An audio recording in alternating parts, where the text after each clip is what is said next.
여러분 안녕하십니까. 제 소개를 잠깐 드리죠. 저는 저 아래 예루살렘 근교에 조그만 대장간을 경영하는 바데스 아나니는 사람이요.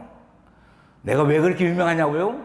제가 만든 연장은 불에 달궜다, 물에 적셨다, 달궜다, 적셨다, 달궜다, 적셨다 여러 번에서 달금질해서 단단하기가 어느 누가 만든 연장과 비교할 수 없다니까요. 그런데 말입니다. 제가 오래전에 제가 만든 연장을 팔기 위해서 시장 바닥에 나갔다가 좀 이상한 장면을 목격한 거예요. 사람들이 웅성웅성 모여있길래 제가 가까이 가서 보니까 한 여자를 가운데 두고 여러 사람들이 씩씩거리면서 돌을 하나씩 들고 있더라고요. 그걸 제가 가까이 가서 사람들이 물었죠. 도대체 무슨 일이 여기 있습니까? 근데 그 여자가 어느 외간 남자 집에서 새벽 일찍 나오는 것을 현장에서 바리새인이 붙잡았다는 거예요. 다시 말하면 가늠하다가 현장에 잡힌 거죠. 제가 뭡니까?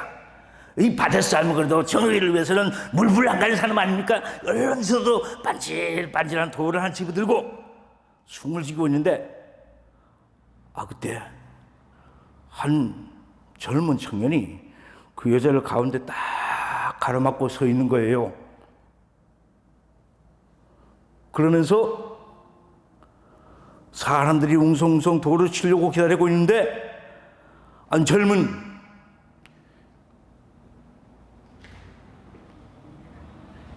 유대인 한 명이 묻는 거예요. 점잖게, 선생님, 우리 율법에는 이렇게 현장에서 잡힌 사람은 돌로 치라 했는데 선생님 생각은 어떠십니까? 라고 아주 근엄하게 묻더라고요.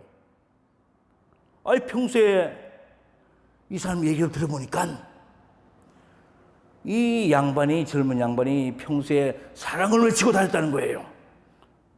원수를 사랑하라, 이웃을 내 몸치 사랑하라. 그럼 당 사랑을 얘기했는데 그 청년을 불러들인 이유가 이 현장에 잡힌 이 여인을 돌로 치라고 할까? 그분이 평소에 말하는 사랑대로 그냥 풀어주라고 할까? 그게 궁금해서 불러들었다는 겁니다. 저도 숨을 죽이고 과연 이 청년이 어떻게 이 어려운 장면을 모면하나 궁금했죠. 근데 그분이 하늘을 쳐다보더니 땅을 다시 쳐다보면서 엎드려서 글을 쓰시더라고요. 저같이 무식한 사람은 도저히 알아볼 수 없는 글을 쓰더니 벌떡 일어나시면서 하시는 말씀이 누구든지 저놈들과 돌 줘, 돌로 쳐봐! 라고 큰 소리를 외치면서 여러 사람을 쭉 둘러보고 있는데 저와 눈이 딱 마주쳤습니다. 깜짝 놀랐어요. 숨이 멎을 것 같았습니다. 그 눈에 나는 광채와 때문에 벌벌벌 떨면서 순식간에 내가 지은 죄가 짧은 시간에 하나하나 다 막 생각이 나더라고요. 정신을 번쩍 차려서 앞을 보니까 그 기세당당한 바리새인들이 사람들이 다 떠나고 그 여인과 그 청년과 나만 남았어요. 아직도 내 손에는 돌이 집혀 있더라고요.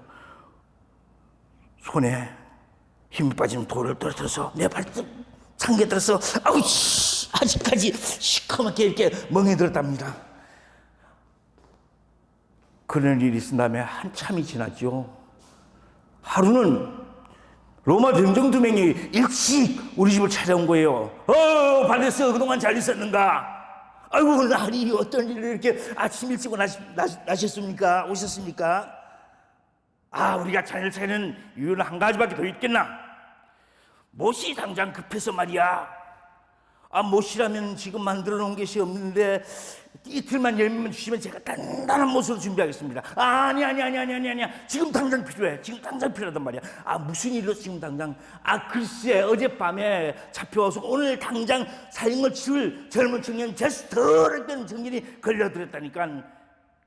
그러지만 빨리 들어가서 제국을 찾아봐. 씻은 것도 괜찮고 녹슨 것도 괜찮고 상관없어. 제가 녹슨 뭐 3개를 가지고 와서 주면서 그래서 이 녹슨못으로, 녹슨못이면 어때? 어차피 죽을 몸인데, 아직 하기야, 좀 미안하긴 하지만 말이야. 하면서 횡만히 두세 개만 나한테 던져놓고 휙 가버리더라고요. 아침부터 사형수 못을 박고 나서 그런지 기분이 영 안 좋아서 내 안에 살루메를 불렀죠. 빨리 시장바닥에 가서 오늘 사형수를 당할 사람이 누군지 빨리 알아보고 오게. 1시간 후에 달려오는 그 부인이 여보 큰일 났어. 무슨 일인데 그래 또? 저기 옛날에 우리 같이 살던 동네 목수 아들, 요셉 목수 아들 예수가 맞아. 그 사람이래. 말도 안 돼 이 사람아. 그 세상 물정 모르는 청년이 그런 선동도 못 되고 그런 인물도 못 돼 라고 대답은 했는데 내 마음속에 한쪽으로는 불안한 거예요. 나도 옛날에 지난번에 시장바지에서 겪었던 일이 있으니까요. 그래서 얼른 아내 손을 붙잡고 현장을 뛰쳐갔습니다. 거기 가보니까 이미 십자가 행렬은 영문 밖을 나와서 골고다를 향해서 가고 있더라고요. 근데 그 시장바닥이 아수라장입니다. 어떤 사람은 소리치면서 재수 없다는 듯, 어떤 사람은 침을 팩팩 벗으면서 재수 없다는 듯, 어떤 사람은 발을 동동 무드리며 안타까웠던 사람들, 어떤 사람은 그 중에 제사장 무리들은 만면에 미소를 띠고 뭐 큰 것을 얻은 양 그만 모습으로 뒷짐을 지고 가는 모습, 닭상 구경하듯 팔짝팔짝 이리저리 뛰면서 뛰어노는 아이들, 땅을 치며 통과하며 울부짖는 여인들 모습들, 그 현장 속에서 나도 예수를 가까이서 만나보고 싶었어요. 가까이 가는 순간에 그 중에 병정 한 명이 채찍으로 치는데 그 채찍 끝에 붙은 쇠고랑에 살점이 찍혀서 내 얼굴을 탁 치면서 사도가 잘려 쓰러졌습니다. 그리고 그가 쓰러진 그 자리에는 피와 물이 저렇게 고이는 것을 봤습니다. 한 발자국, 두 발자국 걸어가신 자국마다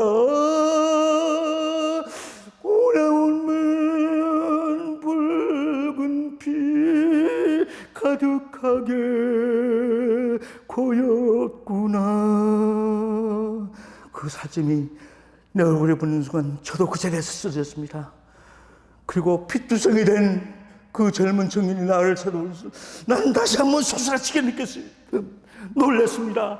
바로 그 청년이 지난번 시장터에서 점자가 먼저 돌을 쳐바로 가진 그분이었고, 자세히 보니까 어릴 때 못을 사기 위해서 우리 대장간에 들던 그 젊은 청년 예수가 분명했습니다. 무슨 운명의 장난이란 말입니까?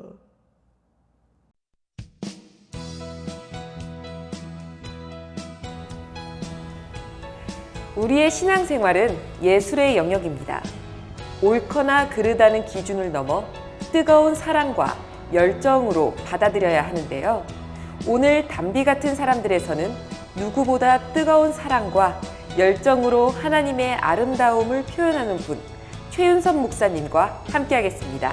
안녕하세요. 안녕하세요. 네, 목사님 본인 소개 좀 부탁드릴게요.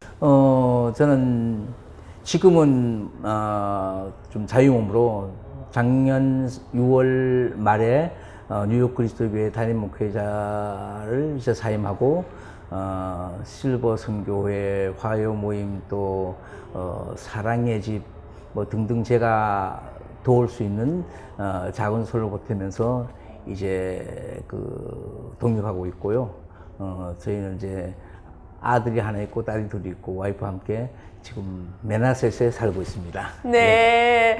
목사님 요즘에 목사님의 모노드라마가 굉장히 이슈고 또 많은 분들한테 이야기를 들었어요. 네. 우리가 보통 이제 뭐 그림 그리는 셰프라든지 뭐 한 가지 일을 하는 게 아니라 여러 가지 일을 하는 분들을 많이 뵙는데 그 중에서도 연기하는 목사님 굉장히 새롭습니다. 아, 예. 네. 어떻게 모노드라마를 하게 되셨어요? 제가 어려서부터 연기를 좋아했던 것 같아요. 네. 그래서 저희 아들도 연극영화관 간다길래 가게 했고, 사실은 한 10여 년 전에 제가 그 유태용 목사님이 하는 라이프라인 미션이라고 거기에 이제 그 문화 사역을 위한 네. 연기자를 찾겠다고 해서 제가 이제 갔죠. 아, 네. 거기서 이제 그 연극도 하고 또 마침 김영식 선교사님이라고 한국에서 하신 분이 세계에 모시라는 연기를 하는 거, 나 저거 나도 하고 싶다 생각으로 그때부터 사실 글을 쓰기 시작했어요. 직접 글을 쓰신 예, 거예요? 그래서 네. 그걸 가지고 마침 기회가 돼서 이번에 한번 하게 됐죠. 아,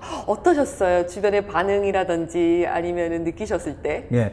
그때 뭐 사람들이 많이 오진 않았지만 상당히 좋아했고 또 기회가 돼서 저기 그 문학협회에서 한번 하자고 그래서 저기 그 존스 비치 물속에서 한번 한 적이 있습니다. 아, 굉장히 새로워요. 네. 네. 그런데 이런 연기에 대한 열정이 어린 시절부터 시작됐다고 들었어요. 그런 것 같아요. 제가 네. 그 순봉 중앙교회 그 서대문에 있을 때 그 기회만 있으면 이제 그 연극을 하는데 그 연극하는데 빠지지 않고 참여하고 그리고 중학교 때 학교 다니면서 또 이제 무슨 일이 있으면 그걸 이제 나름대로 그 각본을 짜서 내가 쉽게 들면 그 알프스 수준이 할 때 알프스 수준 각본을 내가 짜서 알룸 할아버지 내가 하고 이쁘장한 여학생을 이제 네. 알프스 소멸시키고 해서 연극을 해서 독서 발표하니까 굉장히 인기 좋았죠. 아, 그렇게 하는 일도 많으셨고 꿈 많은 어린 시절이셨는데 건강이 좀 안 좋으셨다고 들었어요. 네, 제가 어릴 때 많이 아팠어요. 국민학교를 시골에서 한 3학년 동안에 1년도 채 못 다녔고, 어떻게 아팠냐면, 그 삶은 계란 안에다가 성냥을 딱 감아가지고, 딱 넣어가지고, 나중에 성냥 빼면 황리 그냥 이제 그런 것도 먹어보고, 긴 침을 먹고 있으면 침이 딱 생기면 침이 걸리는 걸 느낄 정도로 그런 침도 맞아보고 네. 한 번은 저기 그 안동에 있는 그 나병 환자촌에 그분이 유명하다고 해서 나병 환자 원장을 만났는데 그분 진단이 얘는 어머니 뱃속에 들어갔다 다시 나와야 나을 수 있다는 그러더라고요. 마치 우리 그 시골에서 우리 어머님이 교회 집사님이었는데 용문산 기도원에서 전도사님 두 분이 오셔서 우리 집에 모시면서 이제 그분이 전도를 하는데 그분이 말씀하기를 윤섭이는 꼭 기도원에 와서 하나님이 고쳐주셔야 됩니다. 그래서 사실 그 집회가 있어서 용문산 기도원에 가서 진짜 나무 뿌리를 붙잡고 막 기도지. 내 여기서 못 살면 이제 죽습니다. 마지막 살려주세요. 그렇게 기도하고 나서 그때부터 사실 자연스럽게 갑자기 뭐 딱 진짜 자연스럽게 병이 싹 나고 그 다음에 서울에 올라서 이제 나머지 학교를 다니게 됐죠. 아, 그러면 학교도 검정고시로 예. 했다고, 네. 제가 그 국민학교를 늦게 들어가보니까 고등학교 때 저기 군대가 생겼어요. 그래서 고등학교를 들어서 3개월 정도 다니다가 자퇴원서를 쓰고 그 다음에 이제 검정고시를 준비해서 서울시 검정고시 합격해서 바로 그 다음 해 대학교를 가게 됐죠. 네, 네. 아니, 그러면은 어린 시절에 그렇게 연기에 대한 꿈도 많으셨고 또 하나님의 은혜로 이렇게 아픈 몸도 다 나으셨고 그런데 연극영화과를 가시려고 하다가 진로를 바꾸셨다고 들었어요. 예, 그런데 제가 그 김포공항인데 사는데 아침 새벽에 일찍 버스를 타고 이제 학원을 가서 늦게 들어오는데 한 번은 제일 늦지 않아서 내가 왜 이러고 있나, 내가 무엇 때문에 이러고 있나. 그러니까 앞에 사람들이 전부 다 손을 붙잡고 이제 아침부터 시다리면 꾹꾹 조면서 가는데 저 모습을 보니까 갑자기 내 눈물이 팍 나더라고. 내가 하나님께서 나를 2번 살려주셨는데 어릴 때 그렇게 아플 때 다 죽을 사람이라고 생각했는데 살려주셨고, 한 번은 한강에서 이제 우리 형수하고 애들 9명이 타고 물놀이 하다가 이 튜브가 뒤집어지면서 빠져 죽을 때 그때 내가 생각해, 이게 내가 마지막이구나 라고 생각했는데 딱 생각하는 건 하늘 날아가는 거 그밖에 없더라고요. 그래서 그때 삶 살려 이런 말 안 하고 어프 주여 물을 확 뱉으면 주여 어프 주여. 그래서 내가 마포 도화동 세우주 동네 살았는데 그때 내 별명이 어프주였어요. 네. 그런 생각도 나면서 내가 이러고 있을 때가 아니라 그러면서 진짜 연구영화과 가고 싶었는데 내가 그때 그 안에서 버스 안에서 그 생각을 하면서 그렇게 살려주신 이유가 있는데 나 혼자 잘 먹고 잘 살겠다고 이 길만 안 되겠다라고 해서 진로를 바꿔서 신학대학을 가게 됐습니다. 또 그렇게 또 은혜를 받으셔가지고 진로까지 바꾸신 거네요. 네. 아니, 그런데 또 어떻게 한국에서 계속 이제는 계신 걸로 알고 있었는데 미국에 오신 계기가 있나요? 예.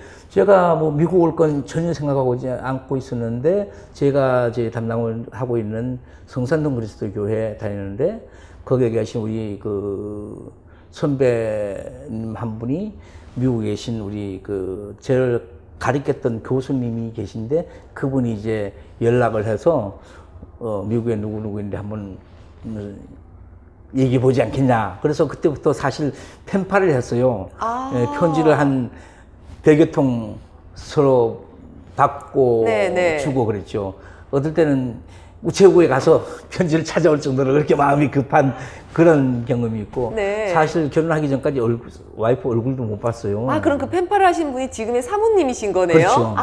네네. 그래가지고 이제 결혼식 날짜 잡아놓고 2주 이제 그 베케이션 받아서 왔는데 제가 오기 전에 시간이 없잖아요. 그 순서지, 초청장, 그다음에 와이프 사이즈 맞는 드레스까지 다 준비해놓고 그냥 결혼하는데 공항에서 딱 기다리는데 이 사람이 내가 결혼할 사람이다, 평생 살 사람이다 생각하니까 그때부터 막 긴장해서 침이 바짝바짝 말더라고요. 돌이켜 생각해보면 나보다 와이프가 얼마나 더 힘들었을까. 여자가 남자를 얼굴도 보지 않고 선택했던 일이 그런 생각이 들더라고요. 네, 그래서 네. 저기 결혼하고 6개월 만에 미국 들어왔습니다. 그럼 어떻게 사모님을 만나셔서 미국으로 오게 되신 거네요. 그렇죠. 그러면 또 그 이후 미국에서 어떻게 생활을 하셨는지 궁금해요. 미국에서는 이제 우리 그런 말 있잖아요. 공항에서 누가 픽업하냐에 따라서 그 길을 가게 된다. 그런 말 있지. 우리 동서 되시는 분이 맨하탄에서 주얼리 장사를 하고 있었어요. 패션 주얼리. 그래서 그분이 날 픽업했는데 진짜 그분 따라서 온 지 2주 만에 맨하탄을 가서 이제 주얼리 장사를 하게 됐죠. 네. 그러면 그렇게 비즈니스를 근데 하시면서도 굉장히 중요하게 생각하시고 목회를 같이 하셨다고 들었습니다. 주일마다. 네. 그럼 저는 이제 사실은 우리 담임 목사님 오시기 전에 그 비즈니스 하면서 우리 원래 교회를 개척하셨던 우리 지금 장로님이신데 그때 목사님이셨죠. 그분이 이제 원래 사업적으로 바쁘셨기 때문에 그 교회 일은 제가 거의 맡아서 하게 되고 직장 생활을 하면서 주일날 예배인도 수요일 예배인도 어떤 때는 새벽기도 이런 거 하니까 참 힘들고 어렵지만 너무나 나름대로 이제 그 뜨거운 열정이 있었죠. 네. 그 열정이 그렇게 한 것 같아요. 그러면은 뭐 출장을 가시거나 하셨을 때에도 주의를 다 항상 그렇게 지키신 거예요? 예, 출장을 가면 이제 참 제가 주얼리 장사를 하다 보니까 쇼가 1년에 한 5번 있어요. 네. 그런데 로드아일랜드에서 한 2번 있고 또 마이애미에서도 있고 올랜도에서도 있고 근데 거기 오시는 분들이 좀 교회 다니시는 분들이 많은데 예배를 못 드리는 거예요. 너무 안타깝더라고요. 나도 예배를 못 드려요. 왜냐면 9시부터 이제 그 비즈니스 시작인데 그분들이 이제 교회를 가고 싶으면 못 가잖아요. 그 아침 일찍 예배 드린다고. 그래서 제가 생각하다가 기도 중에 우리 예배 처소를 이제 그 호텔에 얘기해서 미리 룸 하나 얻어서 준비를 하고 이제 거기서 7시 반에 우리가 예배를 드렸죠. 그래서 그 중에서 미국 사람들도 손님들도 이제 오기도 하고 뭐 여러 가지 그런 일이 이제 한 10여 년 이상 제가 한 15년 가까이 한 것 같아요. 그 예배인들을. 대단하세요, 굉장히. 네. 그게 이제 많이 생각나죠. 네. 근데 또 제가 재밌는 이야기를 들었는데 어떤 미국 분께 갑자기 청혼을 받으셨다고 들었어요. 아니, 이건 결혼하신 후에 청혼을 또 받으신 거예요? 제가 말씀드릴게요. 생각만 해도 우스운데. 네네. 우리 그 예배에도 참석하고 저희랑 굉장히 가까운 그 손님인데 그 부부가 있고 또 여자분이 있어요. 미국 분이. 저희 나이도 비슷하고 그냥 그분들 이제 식사 대접을 식당에만 하는데 그분이 한 분이 이제 이제 그 남자친구가 생겼다 이런 말을 들은 적이 있는데 갑자기 식사하다가 미스터 초이, can you marry me? 딱 그러더라고요. 어머, 네. 나는 그때 그냥 아무튼 태연스럽게 Why not? 그래 놓고 나서는 내 얼굴이 빨개지면서 이게 이 사람이 지금 나한테 무슨 말하는 건가 싶은 생각하는 거예요. 그래서 네. 내가 어정쩡하게 어쩔 줄 몰라 하니까 이 사람이 설명하는 거예요. 자기 남자 친구가 있는데 내가 이제 목회자니까 나보고 결혼 주례를 해달라는 말을 똑같은 말을 쓰는 거예요. 네. Can you marry me가 나랑 결혼해달라는 말과 내 주례를 해달라는 말이 똑같은 말이에요. 네, 그렇기 네, 때문에 네. 참 재밌고 웃었어요. 한참 동안. 예. 순식간에 굉장히 많은 생각을 하셨겠어요. 그러면 처음에 많이 나왔다고 자신있게 해놓고 얼굴이 네, 뻐개지니까 예.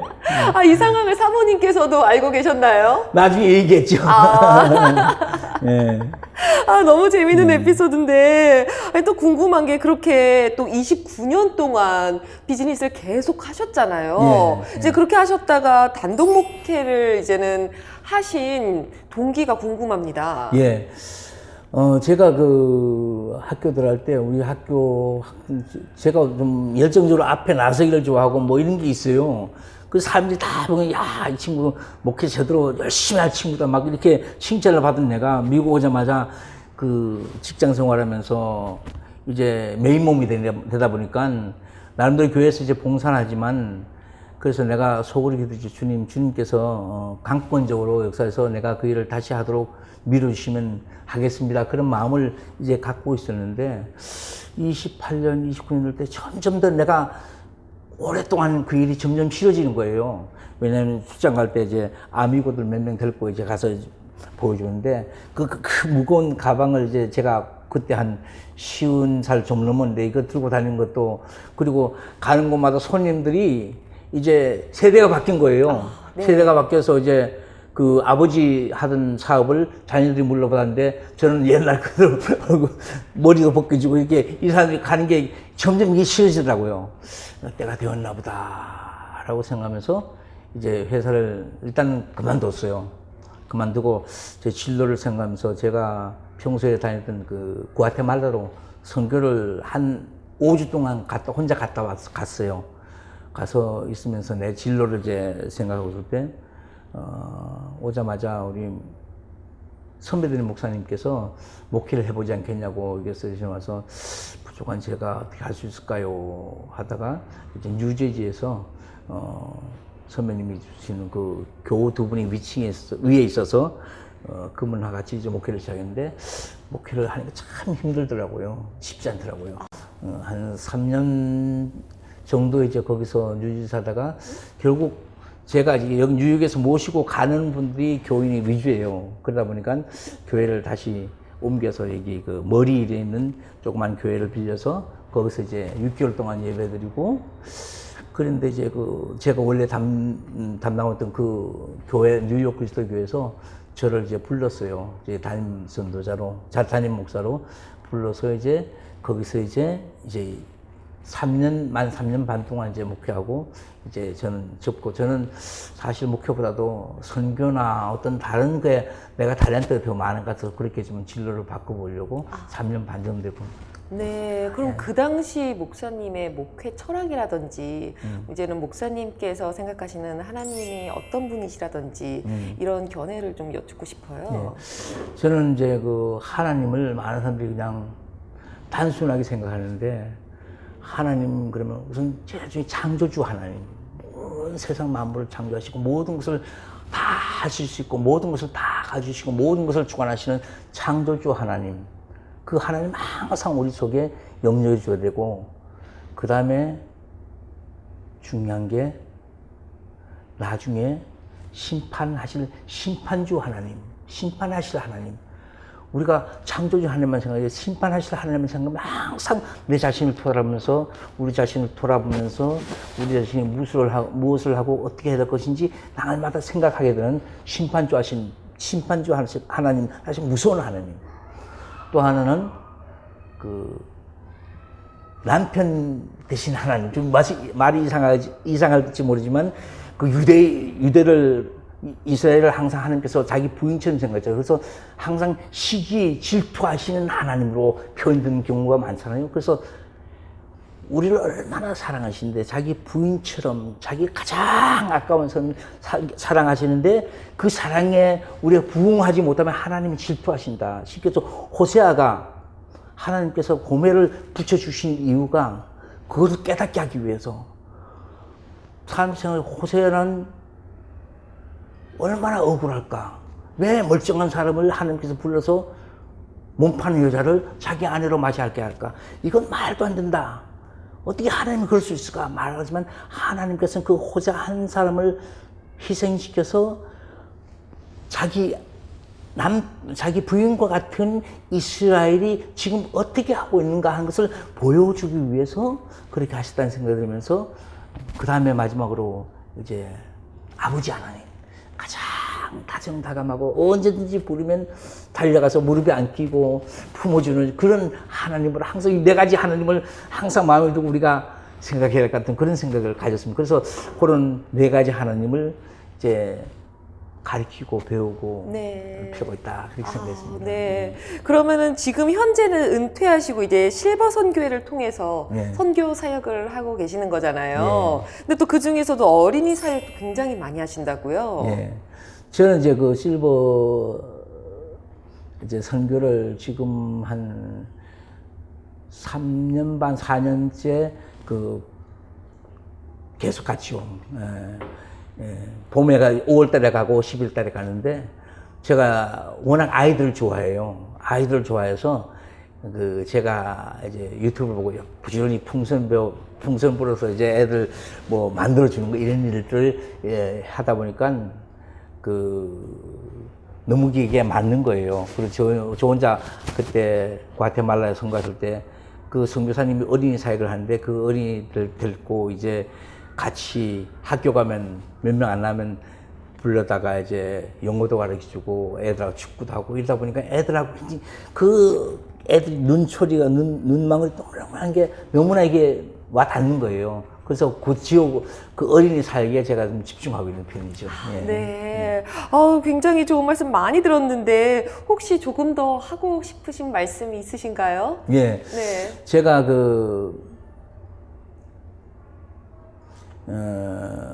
한 번은 이제 은퇴를 하고 나서 좀 시간이 있는데 무슨 일을 할까 생각하다가 요양원이 한국 요양원 있잖아요. 거기서 이제 가서 좀 제가 도울 수 있는 일을 알아보니까 담임 목사님이 계시더라고요. 담당하신 목사님이 가끔 이제 설교시켜서 한 번 하는데 거기 오시는 분들이 멀쩡하게 이렇게 자기 힘으로 제일 처음에 휠체어를 밀어주고 남을 도와주면서 오시는 분이 있고 그 다음에 자기 발로 떠벅떠벅 걸어오시는 분이 있고 그 다음에 휠체어를 자기 손으로 밀고 오시는 분이 있고 그 다음에 누군가 휠체어를 밀어줘야 오시는 분이 있고 그 다음에 휠체어 대신에 침대 휠체어를 타고 숨만 깜빡깜 서지는 그런 분들. 다시 말해서 그런 여러분들이 와서 이제 말씀을 듣고 소개하는데 그 침대 휠체어 타신 분이 말도 못하고 진짜 오늘 내일 가실 분 같더라고요. 그때 보니까 찬송하니까 입만 뻥긋뻥긋 하는 그 모습을 보면서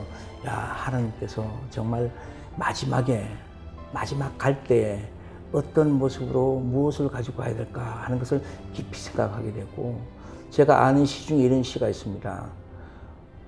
조용히 나의 호흡 멈추시고 주의 구원을 보게 하소서. 내 죄 영원한 죽음 마땅하오나 예수 날 위해 죽으셨도다. 요 마지막 요 장면을 꼭 우리가 기억해야 될 거예요. 그리고 존 뉴턴이라는 사람이 나중에 연세가 많으셔서 병원에서 다 잊어버리고 기억난 거 없을 때 선배들이 와서 동료들이 와서 자네 나 기억 못하나? 모른다고. 후배들이 와서 학생들이 와서 선생님 나 기억 못해? 몰라. 아무도 몰라. 기자 한 분이 와서 선생님 기억난 거 뭐 있습니까? 나 딱 하나 기억나는 게 있어. 뭡니까? 내 죄 죽음 마땅하나 예수 날 위해 죽으셨어. 나는 그 말만 끝까지 기억하는 그런 교훈을 제가 받고 참 마음에 웅크란 그런 적이 있습니다. 예. 네, 정말 저도 같이 뭉클해지는데요. 그럼 목사님 이제 마지막으로 기도 제목 나누고 싶은 거 혹시 있으신가요? 저희 교회가 이제 그리스도의 교회라고 아마 처음 들어보셨을 거예요. 많은 분들이 그리스도의 교회 다니면, 교단이 어떻게 되십니까? 이렇게 물어요. 저희 그리스도의 교회는 그냥 교단이 따로 없고, 그냥 초대교회처럼 성경에 있는 그대로 로마서 16장 16절에 있는 그리스도의 모든 교회, 그래서 이제 그리스도의 교회라는 이름을 쓰고, 성경에 있는 대로만 이제 하다 보니까 저희 교회는 이제 그 침례를 주고 매주 만찬을 띄고, 자매님들한테는 따로 이제 저걸 그 직분도 주지 않고 성경에 있는 그대로 초대교회에 있는 그대로 하다 보니까 교회가 굉장히 힘들어요. 다시 한국 분들이 이제 이 정서에 너무 안 맞는 것 같아요. 예배 때 찬송도 안 하고. 그리고 저도 이제 여기서는 목사님이라고 부르지만 사실 저희 교회 그 명칭은 전도자입니다. 전도사가 아니고 전도자. 성경에 전도자가 이제 말씀 선포하는 사람 이렇게 해서 제 본래 명칭은 전도자로 이렇게 부르고 있고, 그러니까 이제 그 한국산 정서에 너무 안 맞다 보니까 교회가 점점 옛날 다신 어르신들만 계시고 그러다 보니까 교회를 위해서 좀 많이 기도가 필요합니다. 저희 교회를 위해서. 그리고 제 자녀가 3명인데 아직도 나이가 다 찼는데 결혼을 못해서 결혼을 이런 기도 좀 저한테 있습니다. 네, 알겠습니다. 같이 기도하도록 네, 할게요. 감사합니다. 네, 오늘 정말 와주셔서 귀한 말씀 감사하고요. 아이고. 네, 항상 기도하겠습니다, 네, 목사님. 감사합니다. 네, 저 같은 부족한 사람도 이렇게 불러주셔서 인터뷰해 주셔서 너무 감사드리고요. 와주셔서 감사합니다. 너무나 반갑고 좋습니다. 네, 수고하셨습니다. 네, 감사합니다.